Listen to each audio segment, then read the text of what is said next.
Transmission start. Welcome to Where Did the Road Go? Join us as we wander off the path and explore lost history, consciousness, the paranormal, unexplained mysteries, alternative thought, and much more. We are present on the web at wheredidtheroadgo.com. Now here is your host, Soraya. All right, welcome to this Roundtable show on Where Did the Road Go? I am joined tonight by Red Pill Junkie. Hello. Joshua Cutchin. Greetings. And Aaron David of Charm the Water. Great to be back. Thanks, Soraya. And I just recently listened to you and Josh talk about Jabba the Hutt for an hour, and I don't want to know anything more about Jabba the Hutt ever. Nerds. I thoroughly enjoyed it. It's not that I didn't enjoy it, but I have literally hit my full level of Jabba the Hutt knowledge. I felt ill prepared for that. I should have come out with some more information on Bifrons, who is a goetic spirit named after Janus, the god Janus, the two-faced god. What threw me is when you said you haven't watched Star Wars. Not really. I feel like I've watched bits and pieces of it, but never sat down for the whole experience. The Star Wars? I'm more of a Star Trek guy, especially Next Generation. Oh my god. Is that when you grew up in the 80s? Yeah. That's why. Big time into Next Generation. I liked the Next Generation when it was on. I don't like it now. Yeah, I've heard that it hasn't aged well. That's what I've heard. I remember I enjoyed it when I was back in the 90s. I haven't rewatched it again. I mean, yeah, I absolutely loved it back when it was on, but I've heard that, like, if you go back and rewatch it, some of it's kind of a little bit cringe. But I don't know. Every time I catch a rerun, it's always pretty palatable. So who knows? Yeah, well, I was going through puberty, and Deanna Troi and her permy curls, just irresistible at the time. But now the curl, that perm type little, not so much. Yeah. I know you're talking about. It's strange, isn't it? See how style changes. Yeah. So one of the first things I wanted to bring up, and I don't know if Miguel saw this or not, but I posted into our Slack group the article on the phantom time hypothesis. No, I'm afraid I didn't see it. Okay. So a listener actually pointed me in this direction and thought it was interesting, and I read it and thought it was interesting. I mean, unfortunately, there's not a lot of information on it, but basically this particular article came from daminteresting.com, and it said there's a doctor named Hans Ulrich Nimitz, who's written a paper called The Phantom Time Hypothesis, and he kindly asks his readers to be patient, benevolent, and open to radically new ideas because his claims are highly unconventional. This is because his paper is suggesting three difficult-to-believe propositions. One, hundreds of years ago, our calendar was polluted with 297 years, which never occurred. This is not the year when this was written, 2005, but rather 1708, and the purveyors of this hypothesis are not crackpots. And basically what he does is he takes a whole time period and he says that nothing actually happened in this time period. Like when you look at the data, there's nothing that fits into that time period. And he thinks that when they changed the calendar, they just skipped ahead. Middle Ages from 1614 AD to 911 AD never happened, but were added to the calendar long ago, either by accident or misinterpretation of documents, or by deliberate falsification by calendar conspirators. This would mean all artifacts ascribed to those centuries belong to other periods, and all events thought to have occurred since that same period occurred at other times. And like as it goes on, it makes some very interesting points. And go on. No, I was just gonna say I thought it was logically pretty sound. Continue. Because it's been even though I read it, it's been a little while. So please continue refreshing me. It says his group went hunting for gaps in history, found a few. For example, a gap of building in Constantinople between 555 AD and 908 AD, and a gap in the doctrine of faith, especially the gap in the evolution of theory and meaning of purgatory, 600 AD until 1100 AD. From all this data, they've been convinced that at the same time, the calendar year was increased by 297 years without the corresponding passage of time. So, what do they mean there's a gap? I mean, that nothing happened. Is because there's a failure of there are missing records? Well, okay, so he says in 1582, the Gregorian calendar we still use today was introduced by Pope Gregory the 13th to replace the outdated Julian calendar, which had been implemented in 45 BC. The Gregorian calendar was designed to correct for a 10-day discrepancy caused by the fact that the Julian year was 10.8 minutes too long. But by Herbert Illig's math, the 1,627 years which had passed since the Julian calendar started should have accrued a 13-day discrepancy. A 10-day era would have only taken 1,257 years. So basically they're saying that when they changed the calendar over, their math was wrong. This is very interesting. Are you going to continue to put out the hypothesis there, Soraya? What did you have something to add? I don't want to read the article verbatim, honestly. Where it's leading is Christianity's fault. Yes, in a sense, yeah, because they changed the calendar. But I wouldn't put it past the church. Nice. But it sounds to me like it wasn't necessarily intentional so much as they calculated wrong. Right, this goes back to eschatology, Christian eschatology. If it doesn't, like today, we look at newspapers to understand, try to fit it into Revelation and such. So if it doesn't fit, kind of get a hammer, and I can see that is maybe plausible. So it says the phantom time hypothesis suggests that the early Middle Ages, 614 to 911 AD, never happened, but were added to the calendar long ago, as I said. Where did I leave off here? A man named Herbert Illig, one of the leading proponents of the theory, believes that Charlemagne was a fictional character, but what evidence is this outlandish theory based upon? It seems that historians are plagued by a plethora of falsified documents from the Middle Ages, and such was the subject of an archaeological conference in Muchin. How do I say it? I know how to say it, and it's not coming to me. Munchen, Germany in 1986. In his lecture there, Horst Furman, president of the Monumenta Germania Historica, described how some of the documents forged by the Roman Catholic Church during the Middle Ages were created hundreds of years before their great moments arrived, after which they were embraced by medieval society. This implied that whoever produced the forgeries must have very skillfully anticipated the future, or there was some discrepancy in calculating dates. Yeah, it's one of those things where, I mean, if you read them later in the article, it's met with some pretty harsh criticism. It's one of those things that, in a lot of ways, it seems so benign. I don't really see why it would be such a radical idea. I mean, I put it sort of in, the interesting if true basket, but really, I mean, it seems well reasoned. It seems like an interesting possibility, and it's interesting. I think it's more telling the way people are reacting to it than it is the actual hypothesis itself. True, although it would be very strange to think dates are just arbitrary to begin with. It's not like they have specific meaning. What strikes me is, what would this mean for the Mayan calendar? That's actually interesting. If we add those dates to the Mayan calendar, is there some kind of alignment in what would now be 2012?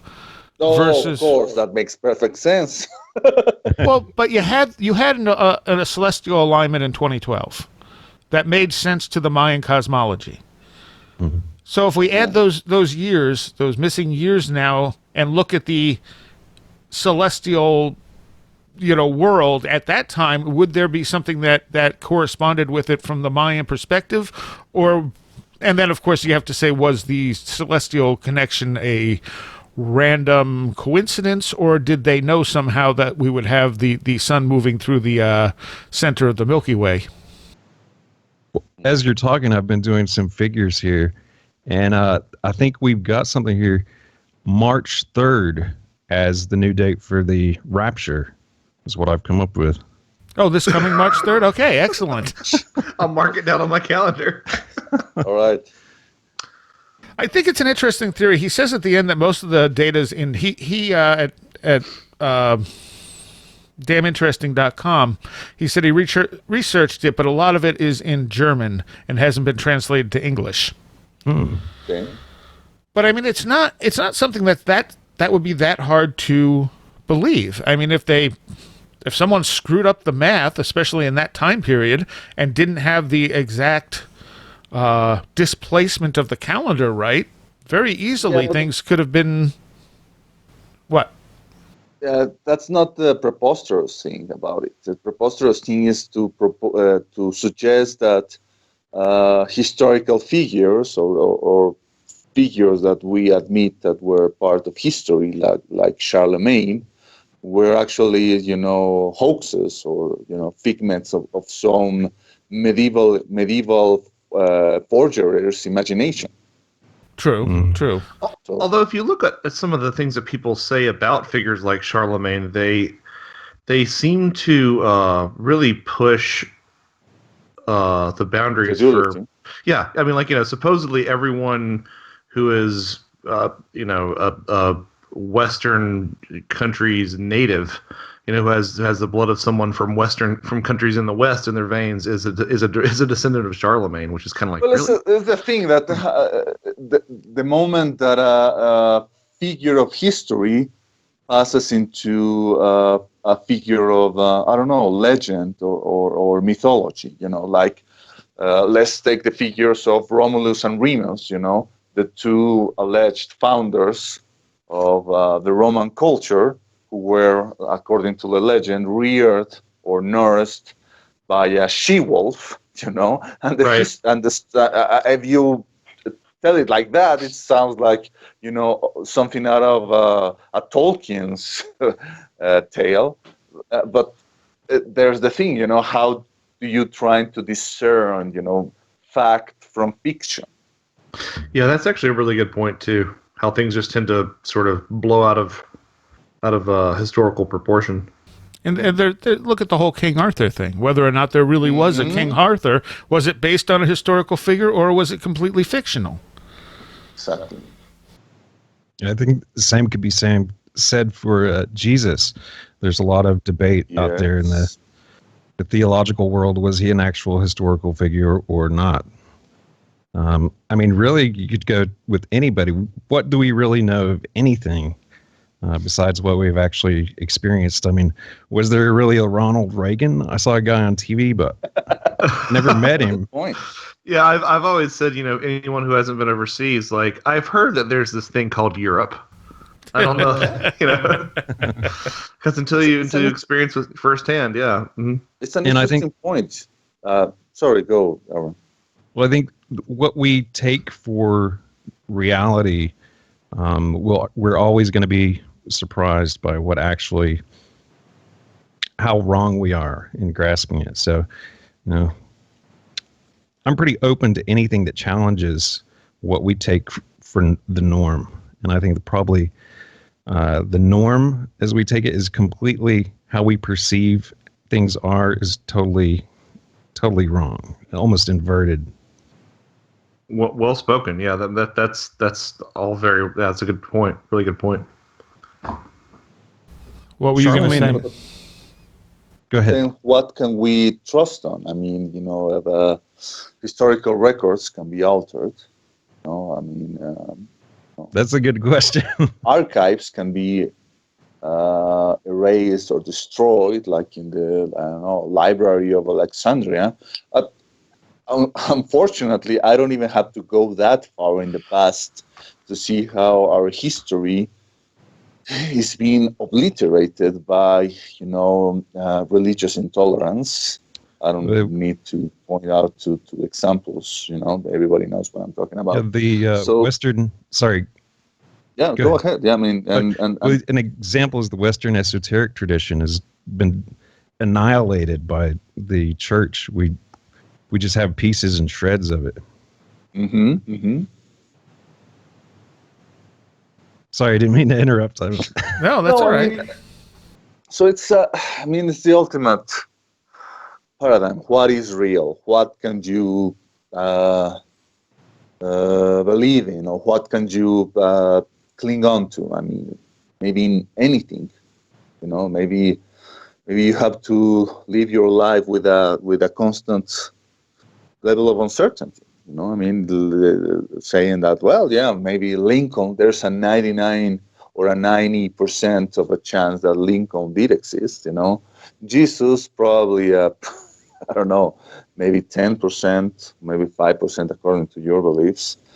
Ronald Reagan, maybe going to 95%, and maybe Red Pill Junkie, the voice you are hearing right now. There is maybe a 99.999%, but never reached that 0.01%, guys.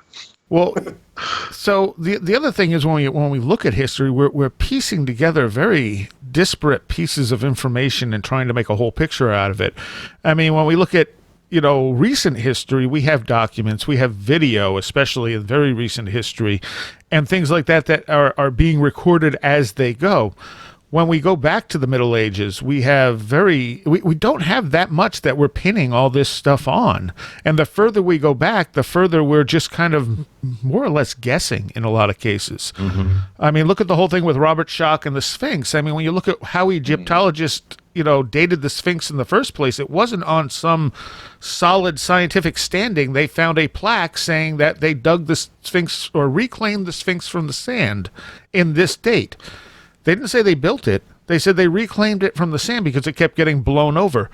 And that's when they put the build, and because it fit with their belief in the timeline that already existed, they said, well, that must have been who built it. They just phrased it that way. And then when Robert Schoch came along and said, no, this is rain damage. This couldn't have been built then. They didn't want to hear that. But I mean, the point is, it wasn't based on something so incontrovertible that Robert Schoch had no business going into that. Robert Schoch was giving them more information to base their guesses on, and they didn't want to hear it. Yeah, I think all this really just points to the fact that there needs to be I think this is something that I've been talking about a lot lately. Is just this really everyone fostering a place in their lives where they can be really comfortable just sitting with the ambiguity of these sort of questions. I think that we need that. I don't think it's something that would be healthy. I think it's something that we literally need, as a species, as a country, I think if more people could actually just sit there with the as Terence McKenna put it, the messiness of the mystery, and just say, maybe so. How does this influence my life, if it's true or if it's not true? If people could just, do that and look at things objectively like that, divorced from emotion, divorced from their expectations, I think it would be, a healthy step in the right direction. It's never going to happen, but it's worth a try. It's also perfectly okay to hold two contradictory opinions because you don't know which one is right. It's okay to sit there and say, well, this could be the truth or this could be the truth. I'm not going to pin my life on either one. I'm going to accept as both of them as equally possible. But what if there is actually a certain state of mind or state of consciousness that was accessible to our ancestors, which could somehow clear out such uncertainty? And, now I'm thinking about these traditions about things like the Akashic records, this idea of that there's this capacity of reality, or the ether, if you want to use such antiquated terms, that stores information. And if you go into a certain state of mind, maybe something that we are slowly starting to regain or to relearn through practices such as remote viewing, maybe that will help us unlock these secrets of the past and help us, find the truth behind the myths and to try to clear out the uncertainty. Miguel, go ahead, sir. No, go ahead, Aaron. I think you're onto something. I would call it Gnosis. And as a Christian, like I hate coming on here and saying that as a Christian, but as a Christian, I think that's getting back to what it's all about. Like seeing what we're told Christ came and did was knock down all of this conceptual knowledge that was built up in the institutions, the religious institutions. He didn't pay any attention to the political institutions. And he said, Kingdom of Heaven is within you. He didn't need priest or anything. He had just direct access. And of course, after he's crucified and whatever happens to him, what do you see happen? But those institutions immediately built back up, doing exactly what he came to essentially replace and say, it's in you. It's your journey. Truth is not this creed or doctrines, or we don't find truth out there in conceptual knowledge. The only thing you can know is you and your experience. And that sounds absurd to my earlier self, who was so against subjective experiences, but it's what I've come to now, that I believe the only thing I can know is myself and my experience. And know thyself. Yeah. Now, so here's the other thing, though. What if we do have an infinite number of realities stretching away from us that do alter at every decision point? Which would be every few moments. I mean, it would literally be an infinity of realities where everything has happened or could happen, but we're just picking that one particular one at any given time. The magicians I know that deal with spirits directly claim every time they do, it alters their fate, as well as the fate of those around them. And this is like not a thing to take lightly. So I've kind of altered from my hardcore Calvinistic predetermination into acknowledging we do have some free will to make those choices. And there are, this realm of possibilities out there in front of us. And even me getting up and scratching my right side instead of my left side is going to alter something. Yeah. And that's the thing. I mean, because you think, if that's the case, if we are living in like this probable universe where we just pick one probability over the others, but the others all kind of exist, that the level of infinity to that is something that we couldn't even wrap our brains around. But again, if you look out into space and look at the number of galaxies and what we can see of the observable universe, that's pretty much something we can't wrap our brains around either. So I guess it doesn't make it that strange that there could be something else on that level.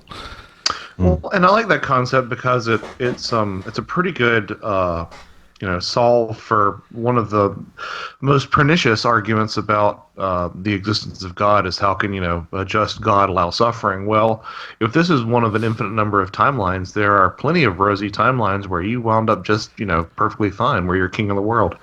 It's an interesting way to solve for an argument that's like that, which I tend to think is one of the more myopic arguments that are out there, but still, I think it's an interesting little solve for that. And, in some universe out there, the Simpsons might pretend that Trump was going to be elected president, and then it would happen. Oh, man. Did you guys see this? Earlier today, there was a 1958 television show. The name of I'm trying to remember the name of the show. It was called Track Down, and it was about some Texas Rangers, and it features a gentleman who comes to town by the name of Trump, and he promises to build a wall around the people's homes to prevent Armageddon from raining down on them. He says, "Trust me, I'll build a wall around your homes that nothing can penetrate." Yeah, if you just do Trump Track Down, you can watch highlights of the episode. It's really interesting. There are a lot of interesting connections there. And what happens in the end? He he doesn't do anything wrong. So the protagonist decides that he's going to arrest him for stealing, even though he hasn't stolen anything, and even though he hasn't like actually broken any laws, just to get him out of town. Is the way that yeah, it's all very interesting. So it's one of those little ripples in time that's just so oddly predictive that it baffles the mind. Well, there's a lot of things like that out there. I mean, look at the Doctor Who episode with the pyramids on Mars, and then years later we have the Viking footage, which looks like pyramids on Mars. You have the moon of Jupiter that looks like is it Jupiter? No, it's moon of Saturn that looks like the Death Star. Yeah, I think sometimes I think as much. Sometimes I think that remote viewing is the way that precognition is done for the nerds, and sometimes remote viewing is done just as effectively by the artists, just by being artists. That's good. Yeah. Yes. Like Jeffrey Kripal's postulated in Mutants and Mystics. Sometimes you feel that we are part of a history that is being written by someone else, and but sometimes artists and people who understand what's going on get the power to, as a character, write their own plot. That's really good. Yeah. How much percentage of your guys' lives do you believe, you're traveling through this multiverse of almost infinite possibilities? How much do you guys feel like you're in control of in your lives, that you're forging? I think a decent amount. I would agree with in the work you guys do. I think a decent amount, but just shy of a majority. Like I still think it's like 49% me, 51% reality. The universe. I don't know, depending on my state of mind, And right now, living in Mexico and being unemployed, it feels like a negative number. But sometimes, the fact that I'm still talking with you guys, being involved in this community, it just means so much to me. So I don't know. Maybe this is all according to plan. This is, and maybe if my life was more secure and more, stable and more boring, it will be a less interesting plot, So, that maybe all this strife, all this struggle is part of keeping the plot interesting. I don't know. So, back at the beginning of this month, I had this dream. And in the dream, I was remembering something that happened to me as a teenager that was like this big deal where like me and these two friends took off and we didn't tell our parents where we were, or I don't know if we didn't tell our parents where we were going, and they figured it out. And after like a day or so that we had been gone, they tracked us down and they were like, why would you just leave like that and not tell us where you were going? And we were so worried. And it was like this huge deal. And we had a blast the entire time. Like we went to some other town and we were just, doing all this stuff. And I woke up, and I was going, oh, that was a dream. I'm like, how could I have forgotten that happened? And I'm sitting there just boggling my mind going, man, that was such a big deal. How did I? And then I paused and went, wait a minute, that didn't happen. That never happened. And then I'm sitting there honestly going, did it? No, nothing like that actually happened, because it seemed like such a real memory in the dream state. And so then I laid, I tried to go back to sleep, and I started having visions of people that I could have met but didn't. And it was a really weird experience. Like they'd pop up, they were kind of fuzzy and familiar. And at some point I realized these were people I would have been close to had I chosen differently in my life. And, I don't know if there was anything to that. It felt pretty significant to me. And that's not the first time something like that has happened, where I felt like, I've had dreams about people that I would have met had I made different choices in my life. It doesn't prove anything one way or another. It may have just been a dream, but I've always found those kind of interesting, and I feel like there was always something to it. I think it's fascinating how people ignore their dreams and just pass them off as essentially brain farts, or the brain's excess, just busyness in a time of rest. I personally think that the dream world is in between this place of life and death, and I think most of our waking choices are worked out and sort of influenced in our dream states. I would agree with that. I'd also say, though, that there are certainly dreams that are just like subconscious dumps of information. You know, you might dream about, going to your day job, and it's just like a routine, you went to your day job, and it's just your brain kind of unwinding that information out because it's flooded with it. Yeah, I guess I would say, I believe that the subconscious is always conversating with us, or unconscious, whatever you want to call it, but that some of the messages are minor and then some would be major.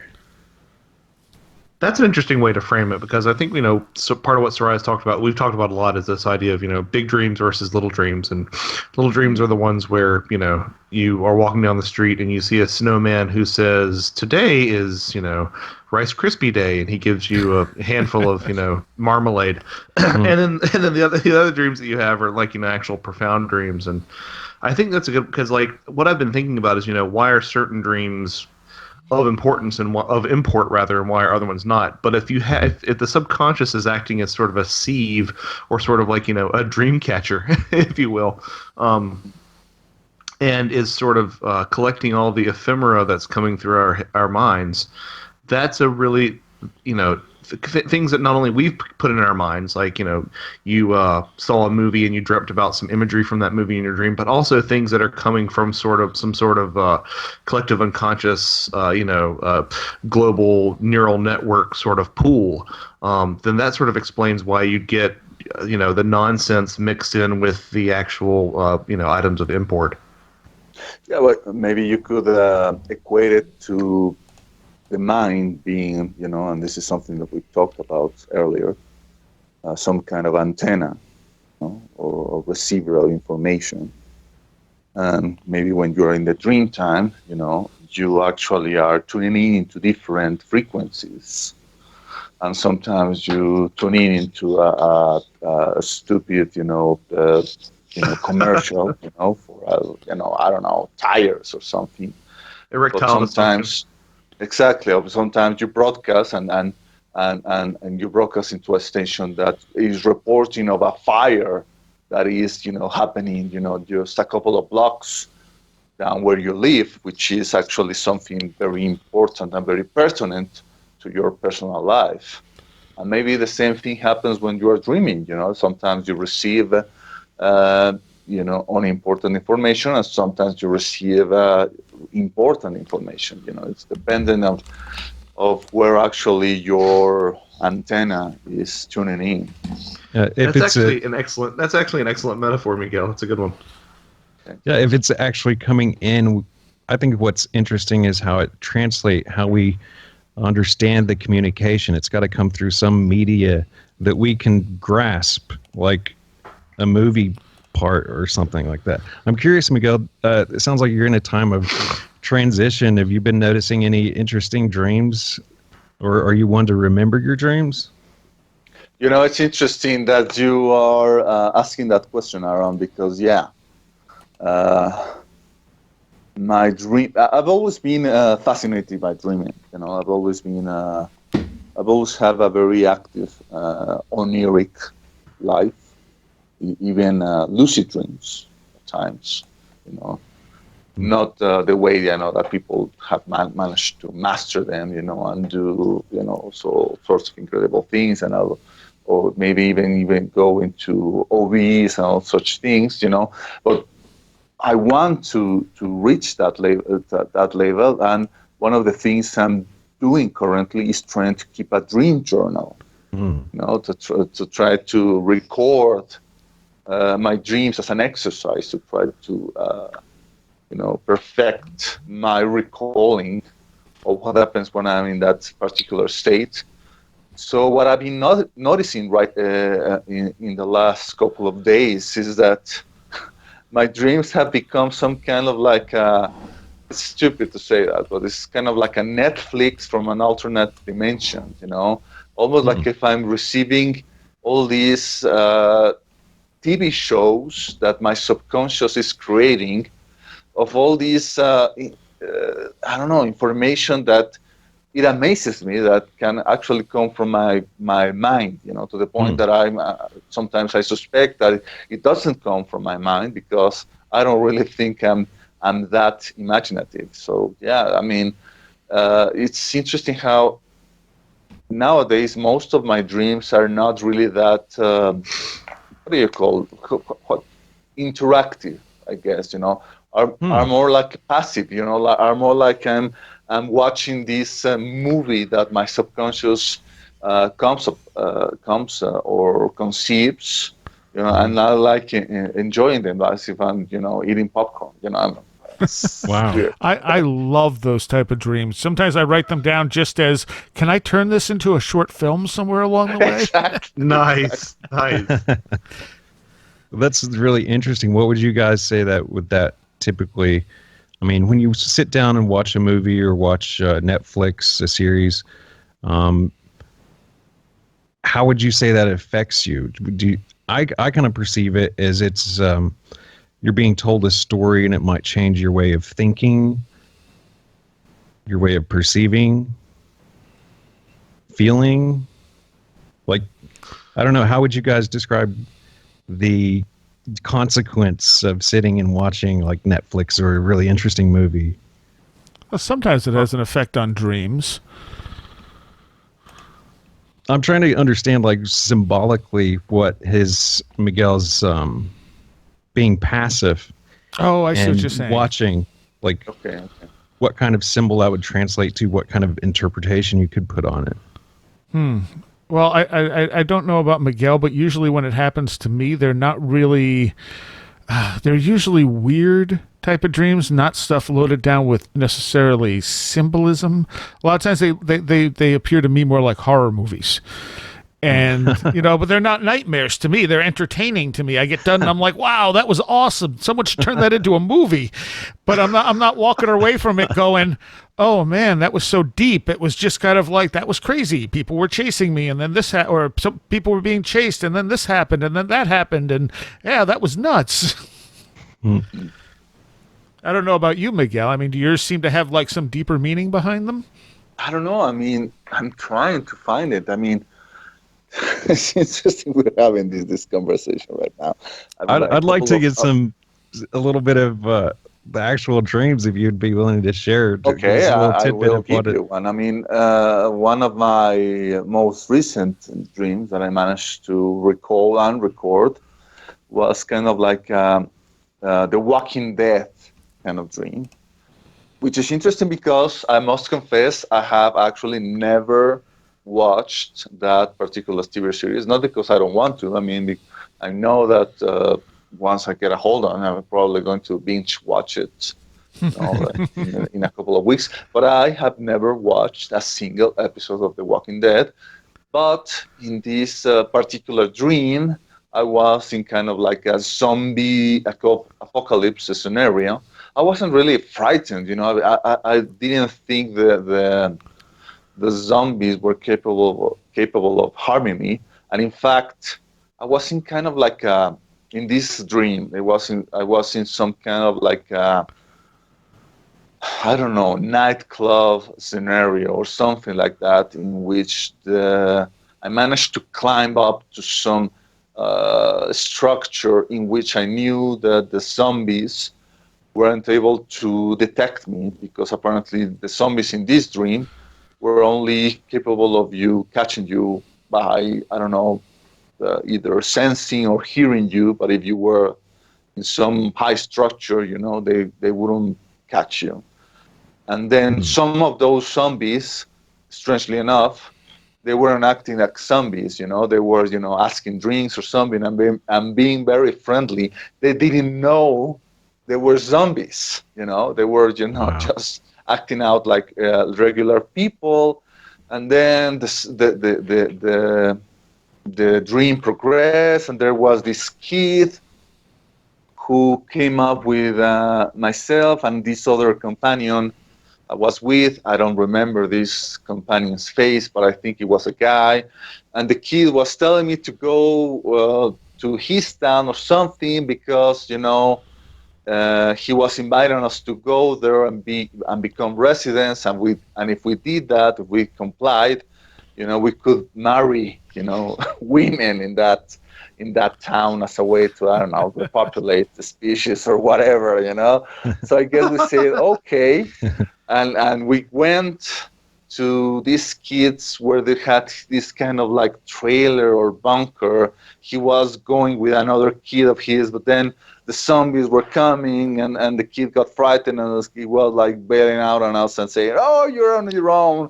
And he closed the doors and we were outside and we didn't know what to do. Like I said, I wasn't frightened about it. But then a white dog came in and, somehow, the kids inside the bunker took pity on the dog and let it in. But they didn't know that the dog was actually carrying the zombie rabies or something. So they became zombies, and Wow. right there inside of it. And the dog came in and he kind of like started to attack me and tried to bite me. And I tried to like kill it, but I couldn't. And I remember that's when basically the dream ended, by me trying to like contain or trying to terminate this dog, but not being able to because, the dog was so, I don't know, resilient or whatever. So there you go, a piece of my mindless subconscious. You said that was just in the last couple of days? Yeah. I love zombie dreams. Those are my favorites. What do you guys, would you guys put any meaning on that? Like that you could see? I mean, for me, my personal interpretation was obviously to me the symbol of the zombie is people in everyday life. People all around us, who live this numb or mindless routine, 9 to 5 about your business. Yeah, exactly, going to 9 to 5 to this job that you hate, because someone someone told us or convinced us that we have to work and we have to spend all this energy in order to win money, in order to live and all of that.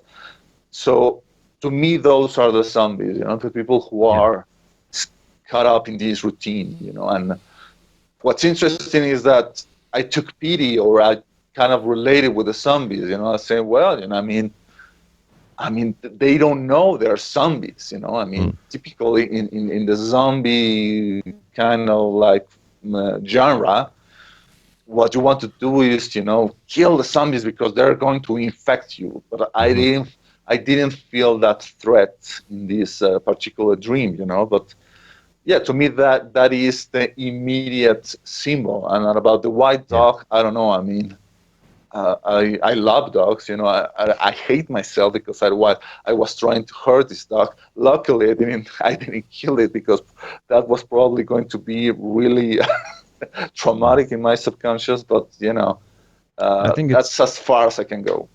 Interesting that the people you were with before the dogs showed up, some of them became zombies.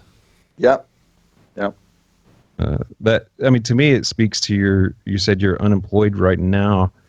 Maybe some of your guys, colleagues in the art world or whatever, you see them transitioning over into 9 to 5.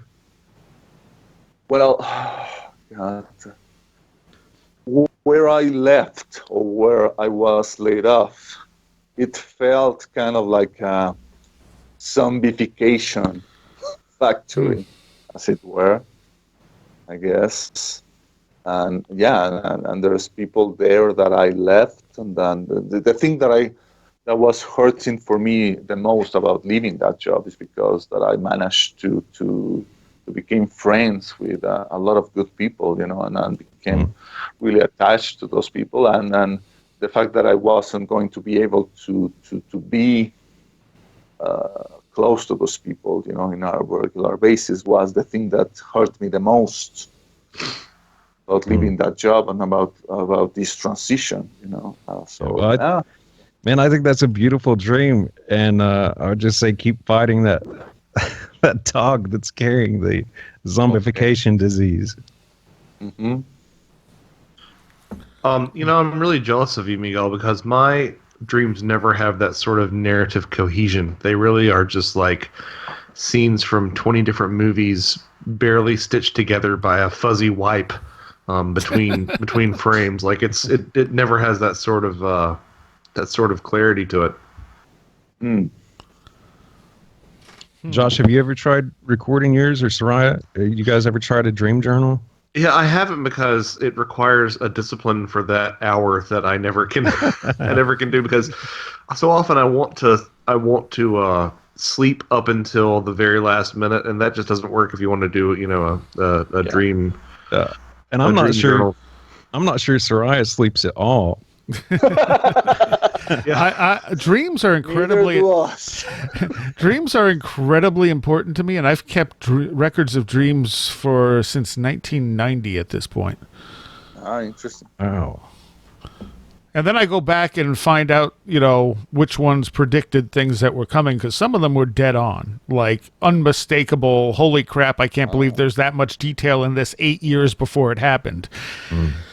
Which again, that falls into that whole, fate versus, free will and all that type of stuff. If something's being predicted in detail like 8 years before it happened, how what are the chances that random chance got me to that place?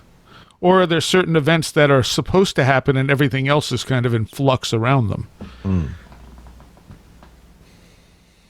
Yeah, that's an interesting. I do believe that there's certain points that are firm that we have to hit, we have to face, but and how we get to them may differ. Yeah, that makes a lot of sense from my experience. But that's very inspiring. I sort of keep a dream journal, not really. What I do is if I wake up and it was that intense, I'll post it on Facebook. And so the world. Yeah, I spend a lot of time on Facebook. So to gather those, I'm going to have to go back like hours searching for them. There's a couple I want to look at, and I don't know how I'm going to find them. But yeah, that's inspiring and makes me want to actually go out and buy a journal. And I've heard you record them on a voice recorder and then later write it out. You'll even remember more stuff as you're writing it. And if you don't remember, just kind of go with the feeling that you had, almost make it up, and that will bring more out. I use my phone. I used to keep a notepad at bedside, and the problem is I would write down key elements, and if I took it right away and then transferred it to my computer and my records and stuff, it was fine. But if I waited 2 weeks, I'm looking going, the hell does that mean? All right, here are the words I wrote down. I don't know what any of them mean. Right. Now a lot of times I use the phone, and I'll just pull up the notepad, type dream and the date, and then type in the dream. But sometimes I'm so tired I can't really see to type, so I'll turn it on the voice activation and I'll just talk, and then it'll translate it into text. Sometimes that works great. Other times I look at it later and go, what? Oh, I know what that should have been. Yeah, hopefully with Google's... Sorry, go ahead. Sorry, because this reminds me of something that Mysterious Universe discussed about, I think, last year, about this app that was released to the iPhone in order to, record dreams or somehow managed to create this, this idea of big data, or big data, Hidden. Yeah, going to in order to record the dream world. I don't know if you guys, Joshua, I don't know, you are an MU fan. Do you remember any of this? I do. Mm-hmm. Yep.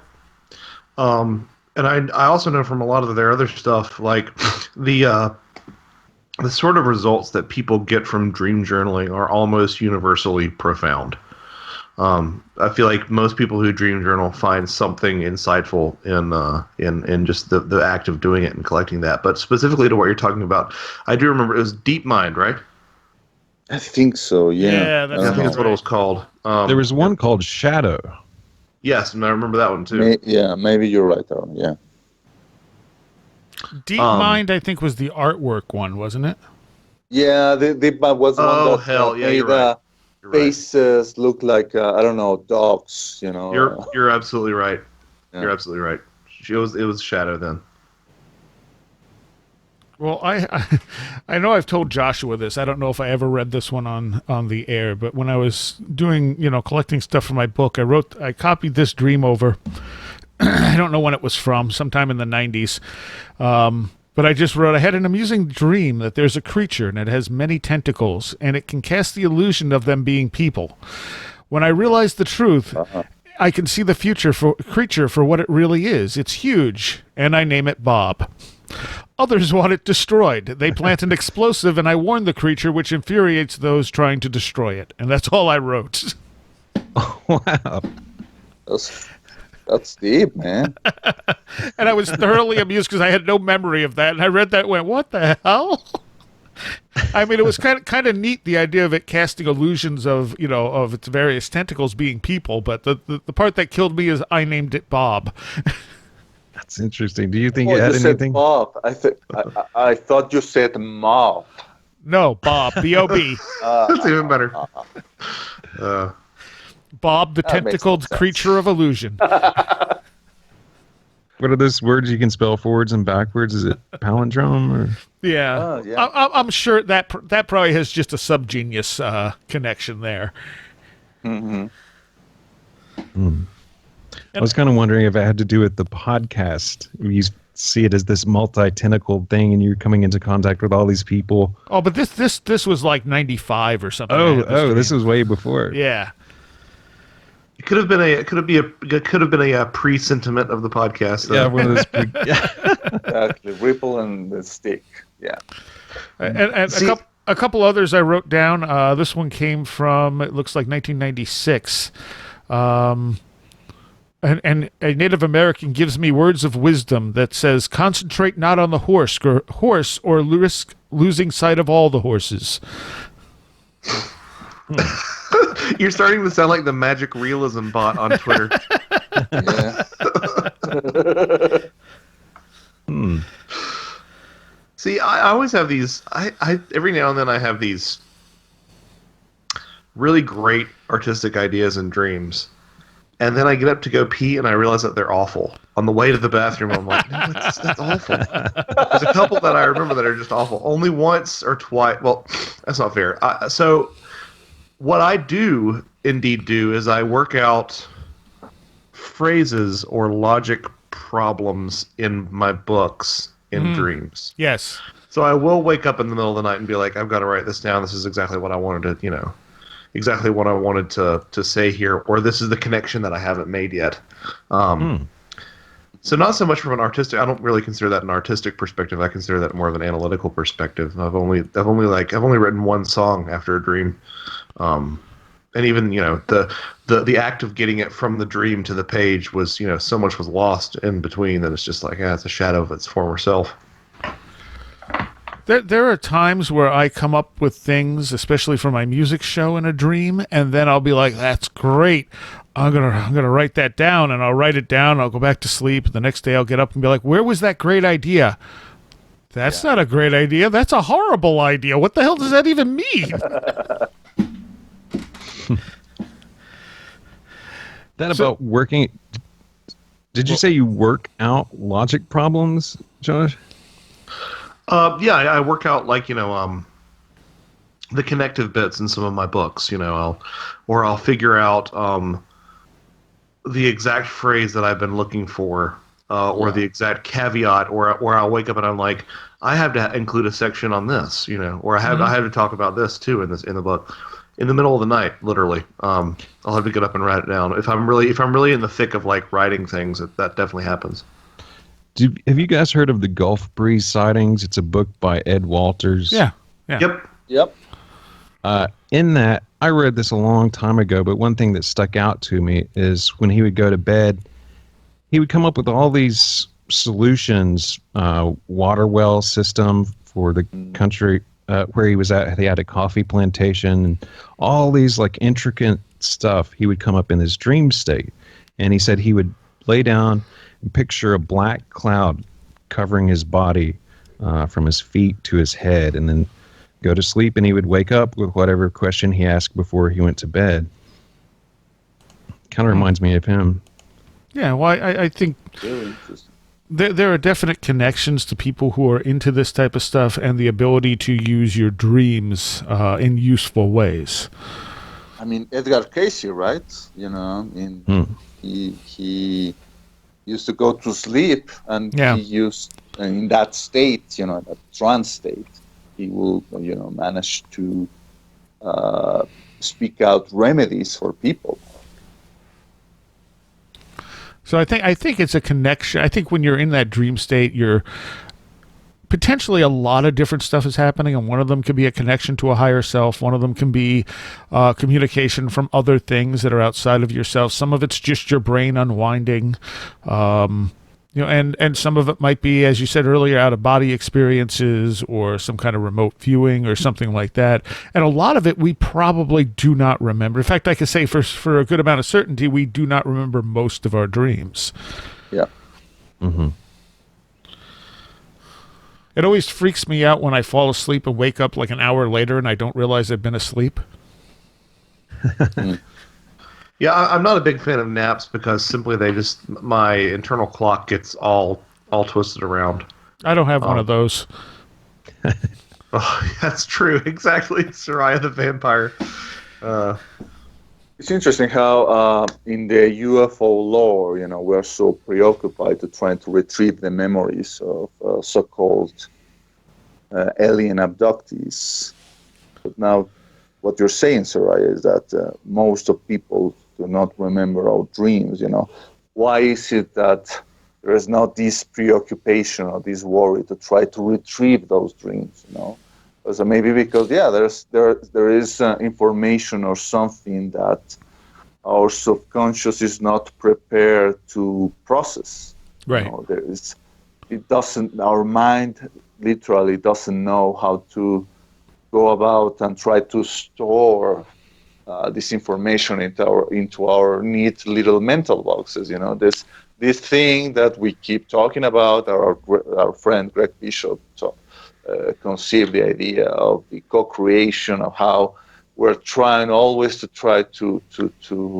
sort out anomalous experiences according to a preconceived categorization process. And I'm sure the same thing happens in Dreamtime. I mean, we remember the dreams that are more relatable to our daytime or everyday experience, whereas the dreams in which we go into realms that are far more incomprehensible, or maybe far more detached from the human experience, those are the ones that we are not able to retain.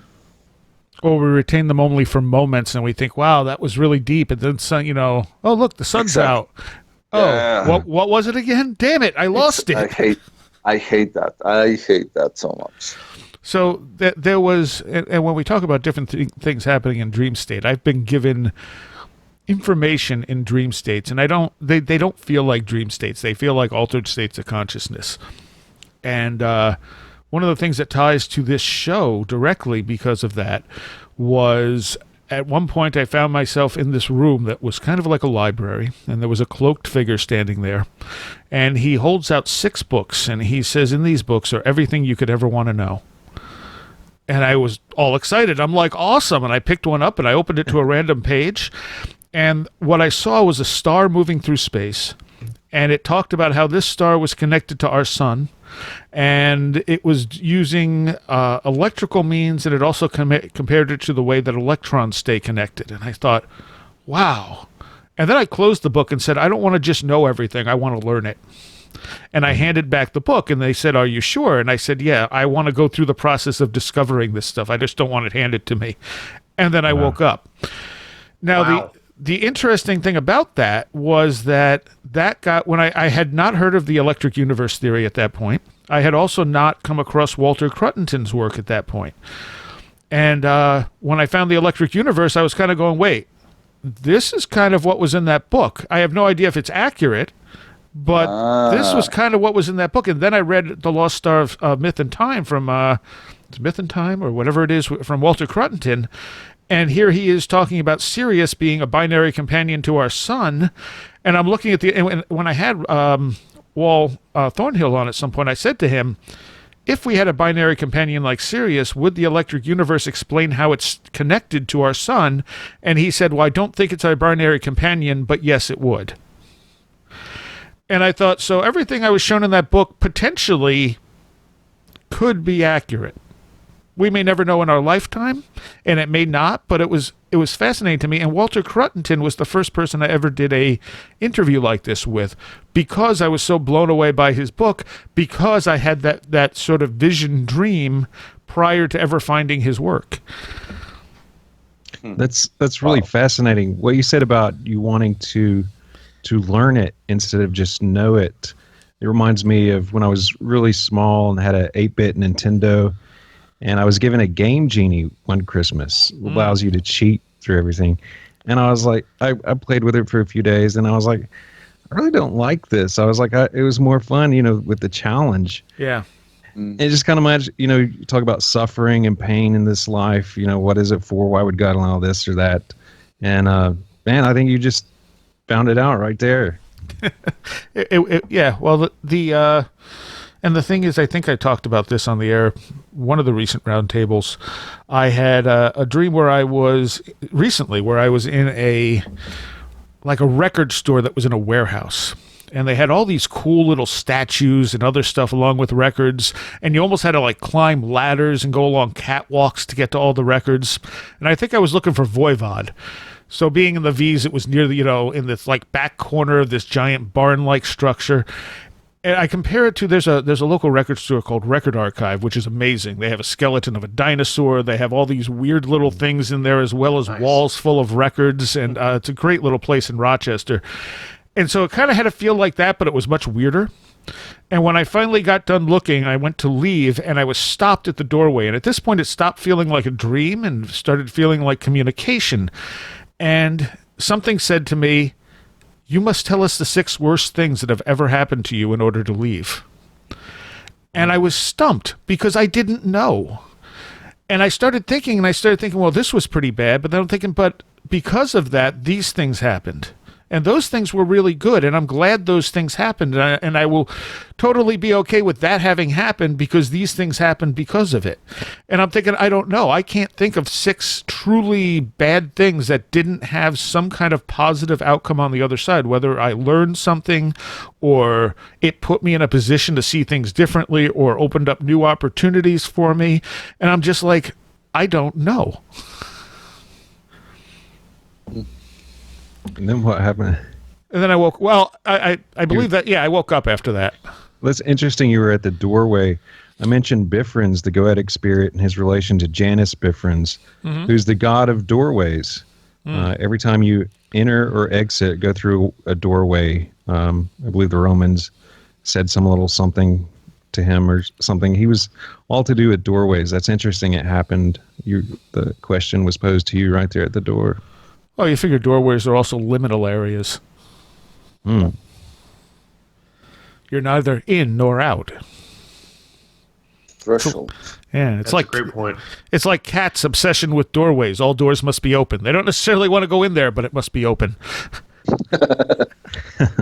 I think Janus he has one face facing one way, another face facing the other way. And I think I've heard it put, there's a great mystery there. One is looking to the past and one is looking to the future, and it's one of those things to ponder.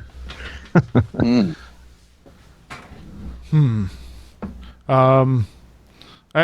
always wonder about these these demonic identities and stuff, if they're just archetypes, or if people believe they actually exist as beings, or like that stuff never attracted me that much when it came to magic, like all these different entities and stuff like that. I was just kind of like, I don't know what to make of this. Is it just something that is part of our collective unconscious? We actually, Josh and I were on Skeptico yesterday, technically. I don't know when it's going to air, but we were talking a little bit about this and how, I don't necessarily believe these things empirically exist in any way, but they could be a part of the collective unconscious. They could just be that sort of archetype of different things that we've just over the years put names on. I mean, do you feel that these things exist empirically as if they're intelligences that have these characteristics? The group of magicians that I kind of came up looking to are all believers in spirits as being actual entities. And there are the other side who believe they're part of our minds, or as Crowley said, part of our brains, which is interesting because he knew the difference between the brain and the mind. I've heard that was because it was a point in his at that time he was kind of into materialism, and that's probably why he said it. But for me, I definitely believe they're actual entities, but I believe how they communicate with us, just like with dreams, they communicate through our psyche, our consciousness. They have to come through us for us to grasp them because they don't exist here. They can't just talk to us. They have to come through a channel that we can grasp.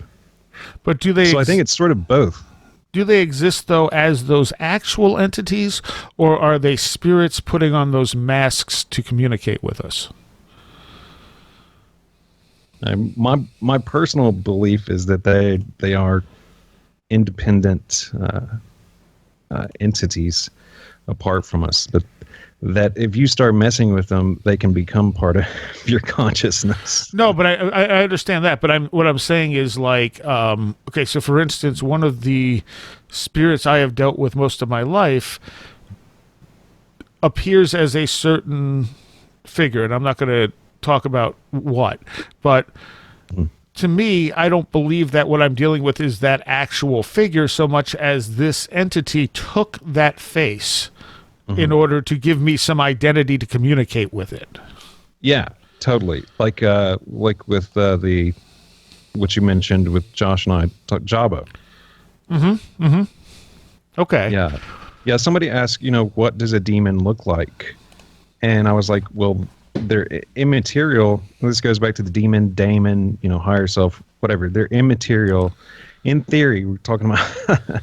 So being immaterial, they appear as anything they want to. They would, appear something meaningful to you, I think. So with UFOs, I mean, that's an example. Them appearing, as different things to different people. Even the people standing side by side. You guys could probably elaborate on that more than I. The witnesses seeing two different things. Okay, there's an essay or an article that I recently linked to the Daily Grail about the phenomenon of hearing voices in your head, right? We have been conditioned to think that is a sign of illness, a sign of insanity, of schizophrenia. But the article was very refreshing because it was talking about how this is much more common than we care to admit. In fact, there's many novelists, but many writers that during the process of writing a novel, they will often hear the voices of their characters, commenting on the scene or the paragraph or the chapter they were writing, and sometimes even protesting about said chapter if they didn't agree with the novelist's decision. I don't want to do that, right? That's not what I want to do in that scene or whatever. So how is that any different? How is this idea of characters in a novel getting a brief, or maybe not that brief, life of their own, and with this idea of, I don't know, these entities that seem to be separate from ourselves. It's really disturbing, isn't it? It's much more soothing to us to believe that they are part of ourselves, and it's really ourselves talking to ourselves. It's much more disturbing to think of disembodied intelligences taking those masks and speaking to. So there are actually entities that are, that are using us in order to get a life of their own, to try to, to get a foothold into our reality. Yeah, to form even our reality, our world. Okay. I don't disagree with that necessarily.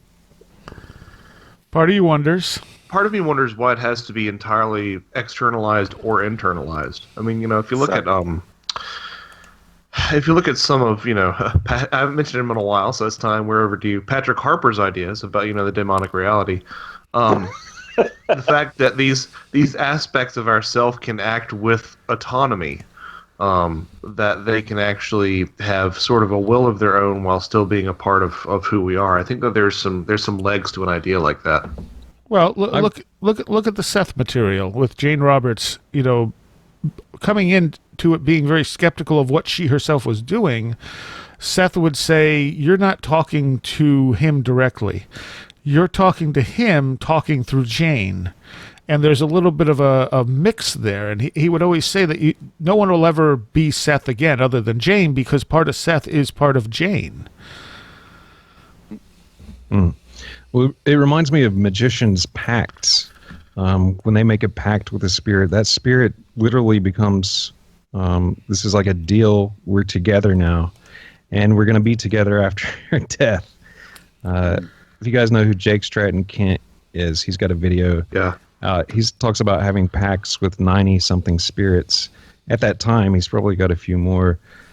Frater Austin Chauson has a spirit that's bound to a skull, and the spirit said the pact was sort of cemented with a embrace, strangely enough. But I think coming from this magical perspective, that's what the pact is, where it goes from being something external to your sort of what's the word I'm looking for, joined, and they partake in your consciousness. Yeah, a communion. Aha, yeah, I see what you did there. I know you did. I've not read Communion, and I've not read Patrick Harper yet. I've got to get the Patrick Harper, especially. I'm eager to read. Communion's well worth the read as well, as is Transformation. Yeah. Because, I mean, right from the beginning, Whitley's very open-minded about what's happening to him and saying, he doesn't push the whole ET thing. He's like, I don't know what this is. I think the only book I read of his was years and years ago about the Area 51. Can't think of what it's called. Oh, it had Majestic. Majestic was but Roswell, yeah. And that was fictional. I think I heard Miguel talking about that a while back. Majestic. Yeah. I read it a while back. It's amazing how I managed to get a copy of it here in Mexico. How they actually published those books here for the Spanish-speaking audience. Nice. Yeah, it managed to get quite a big impression in me, and I know that people who knew the late Mac Donis, they say that Mac was also very fond of that book. In fact, that was apparently the only book he deigned to read more than once. Huh. I think that's that's a unanimous All right. Well, why don't we bring this to a close? I think we covered some rather deep stuff here tonight. Yeah. I would totally, however, we were talking about this before we started recording. There's a TV show called The OA. Well, it's on Netflix.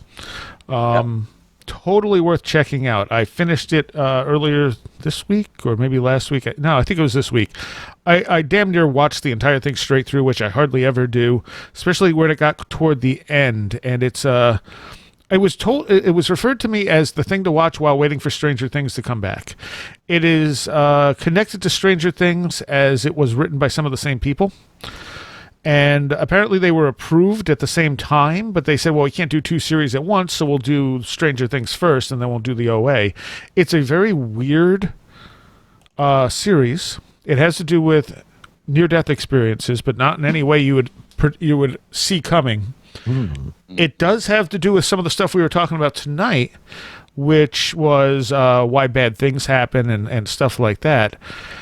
It's very profound, it's very deep, and the ending is extremely powerful. And it's one of those endings where, like, if you didn't really get into it, you'd probably come away going, well, that was cheesy.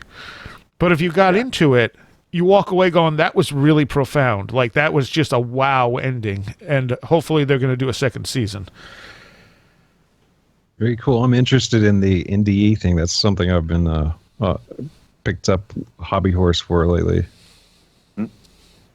So that would be my television show recommendation. Also, that's oddly enough, I started watching Beyond around the same time, which is on Freeform, I think, and also dealt with near-death experiences and an afterlife realm. Not anywhere near as good as the OE, but probably worth watching. It was entertaining, if nothing else. But it's like I watched the first episode of each one, and I went, are these two shows connected? What's going on here? Nice.